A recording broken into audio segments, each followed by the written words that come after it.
Ayun no. So guys so another day another vlog muna tayo. So ayun, so nagpe-prepare ako kasi medyo may napansin kami dito kay Domski. So nagpe-prepare lang ako kasi pupunta ako sa service center muna or sa casa. Wala dito sa authorized na gumagawa dito sa may Kawasaki, dito sa may Santolan. So tatry ko pumunta sa Cubao or dun sa Kainta. So depende mamaya. So nakita ko kasi nagkaroon ng tagas, parang tagas nakita namin. Ayun parang langis yan, parang may langis na tumagas.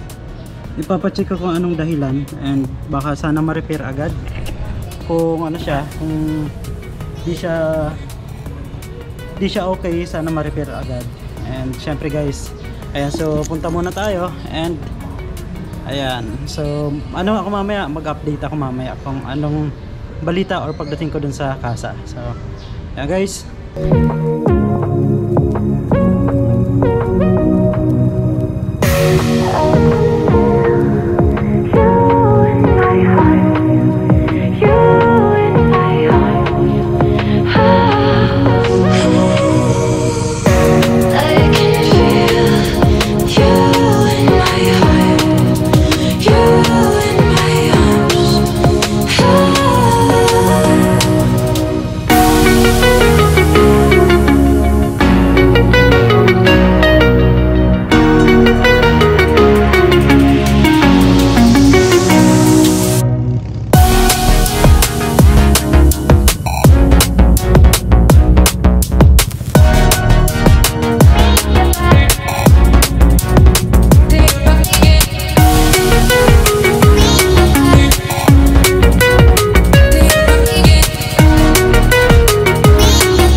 Ayun, sa mismong goma.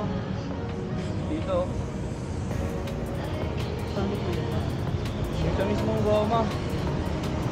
Yung sa pressure na, ilang takbo ba ng Yaga? 100 pag estek, isang beses. Normal lang yan. Talagang magaganyan. Ang masaklap dyan yung talagang tumutubo. Normal lang mag-noise yan kasi goma lang naman hindi naman talaga nakapandi.